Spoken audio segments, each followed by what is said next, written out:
자, 오늘 함께 이야기 나눠볼 책은 헤르만 헤세의 수레바퀴 아래서입니다. 아마 많은 분들이 제목은 들어보셨을 텐데요. 오래전에 읽으셨거나 혹은 아직 접해보지 못한 분들을 위해서 준비했습니다. 이게 정말 100년도 더 된 소설인데 지금 우리 이야기 같아서 깜짝 놀라실 거예요. 그 깊은 울림을 같이 한번 느껴보는 시간 가져보겠습니다.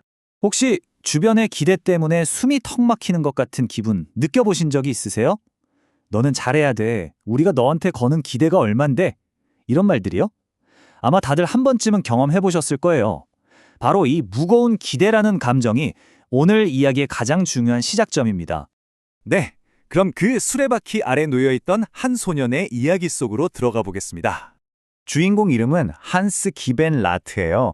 독일의 아주 작은 시골 마을에 사는 소년인데 정말 머리가 비상해요. 한 번 보면 다 외우고 뭘 가르쳐주면 스펀지처럼 빨아들이는 그런 아이 있죠?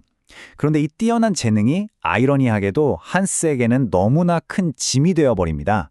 왜냐하면 아버지, 선생님, 마을 사람들까지 모두가 이 아이에게 자기들의 기대를 전부 걸어버렸거든요. 그래서 한스에게 주어진 길은 딱 하나였습니다. 친구들이랑 낚시 가고 뛰어노는 거? 그런 건 다 사치예요. 오로지 공부, 공부, 또 공부.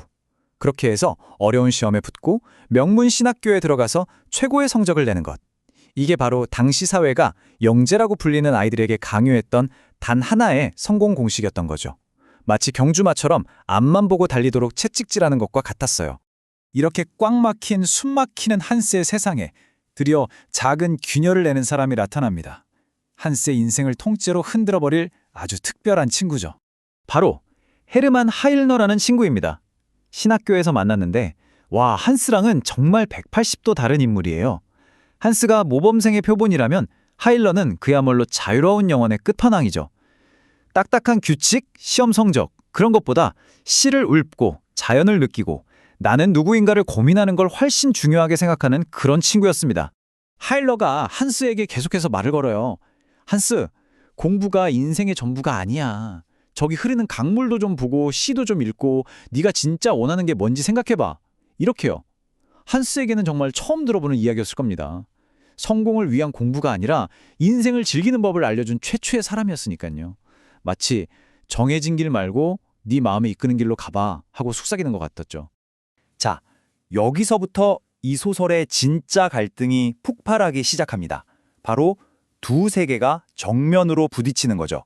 한쪽에는 학교와 사회가 요구하는 시스템의 수레바퀴가 있습니다. 엄격한 규칙, 끝없는 경쟁, 오직 성적으로만 평가받는 길이죠. 그리고 다른 한쪽에는 하일너가 보여준 자아의 길이 있어요. 시와 자연, 경쟁이 아닌 우정, 그리고 나 자신을 발견하는 기쁨이 있는 길입니다. 한스는 이 양극단 사이에서 엄청나게 괴로워합니다. 시키는 대로 살아서 성공할 것인가? 아니면 내 마음의 소리를 따라 살 것인가? 정말 어려운 문제죠. 여러분이라면 어떤 선택을 하시겠어요? 결국 한스의 마음은 하일러 쪽으로 기울기 시작해요. 시도 읽고 숲속을 거닐고 그러다 보니 자연스럽게 책상에 앉아있는 시간은 줄어들겠죠. 당연히 성적이 곤두박질치기 시작합니다. 참 슬픈 일이죠. 한스의 영혼은 이제 막 깨어나고 있는데 성적이라는 잣대를 들이대는 시스템은 그를 실패자로 규정하기 시작하는 겁니다. 그리고 이 갈등은 결국 한스를 비극적인 결말로 이끌고 맙니다. 그 과정을 한번 따라가 보시죠. 애초에 시스템에 맞지 않았던 하일러는 결국 난 못해 하고 학교를 박차고 나가버립니다. 자기 길을 찾아 떠난 거죠. 문제는 홀로 남겨진 한스예요. 유일하게 자신을 이해해주고 다른 세상을 보여줬던 친구가 사라진 겁니다. 그 순간 한스는 세상에 완전히 혼자가 된 것 같은 끔찍한 고독감에 빠져들게 됩니다. 한스가 무너지는 과정은 정말 순식간이에요.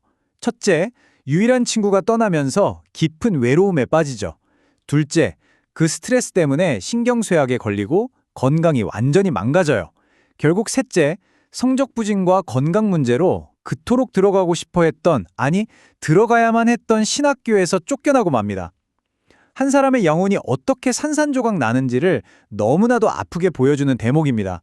이제 한때 총명하게 빛나던 별이 어떻게 빛을 잃어가는지 그 마지막 이야기를 해보겠습니다.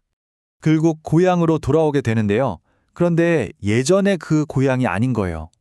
마을의 자랑이었던 영재도 아니고 그렇다고 하일러너처럼 자유로운 영혼이 되지도 못했죠. 이도 저도 아닌 존재가 된 한스는 자기가 살던 고향에서조차 완벽한 이방인이 되어버립니다. 어디에도 속하지 못하고 붕 떠버린 거죠. 우리가 문학에서 한스 같은 인물을 비극적 영웅이라고 불러요. 이게 뭐냐면 본인은 정말 뛰어난데 주변 환경이나 거대한 힘, 그러니까 운명 같은 것 때문에 결국 무너지고 마는 사람을 말하거든요. 한스의 비극이 단순히 죄가 의지가 약해서 그래 라고 말할 수 없는 이유가 바로 여기에 있습니다. 한스를 짓누른 건 개인의 나약함이 아니라 사회 전체가 굴러가던 거대한 수레바퀴 그 자체였으니까요. 그리고 결국 어느 날 한스는 차가운 강물에서 시신으로 발견됩니다. 작가는 이 죽음이 실족사인지 아니면 한스가 스스로 선택한 것인지 명확하게 알려주지 않아요. 그 모호함이 우리에게 더 큰 질문을 던지는 거죠. 과연 한스를 죽음으로 몰고 간 것은 무엇이었을까요? 자, 여기까지가 한스의 이야기입니다. 그런데 이게 정말 100년도 더 된 소설인데 왜 이렇게 남의 이야기 같지가 않을까요? 한스를 짓눌렀던 그 수레바퀴. 혹시 지금 우리 주변에도, 아니, 우리 자신을 짓누르고 있는 또 다른 수레바퀴가 있지는 않을까요? 이 책이 우리에게 던지는 가장 핵심적인 메시지는 바로 이것이라고 생각합니다. 한 사람 한 사람이 가진 고유한 개성과 자유를 억누르는 사회 시스템은 눈에 보이지 않지만 정말 위험하고 해로울 수 있다는 것. 한스의 삶이 그걸 온몸으로 증명하고 있는 거죠. 특히 교육에 대해서 아주 날카로운 경고를 하고 있어요. 단순히 지식을 머리에 쑤셔넣고 사회가 원하는 부품으로 만드는 교육, 즉 영혼을 외면하는 교육은 정말 위험하다는 겁니다. 진정한 교육은 아이의 내면을 들여다보고 그 아이만의 빛을 찾아서 키워주는 것이어야겠죠. 그렇지 않으면 교육이 오히려 사람을 망가뜨리는 흉기가 될 수도 있다는 겁니다. 마지막으로 이 질문을 여러분 각자에게 던져보고 싶습니다. 100년 전 한스를 짓눌렀던 그 수레바퀴는 과연 사라졌을까요? 어쩌면 이름만 바뀐 채 입시, 취업, 성공이라는 이름으로 여전히 우리 위를 굴러가고 있는 건 아닐까요? 오늘날 우리를 짓누르고 있는 수레바퀴는 과연 무엇인지 한 번쯤 조용히 생각해보는 시간이 되었으면 좋겠습니다.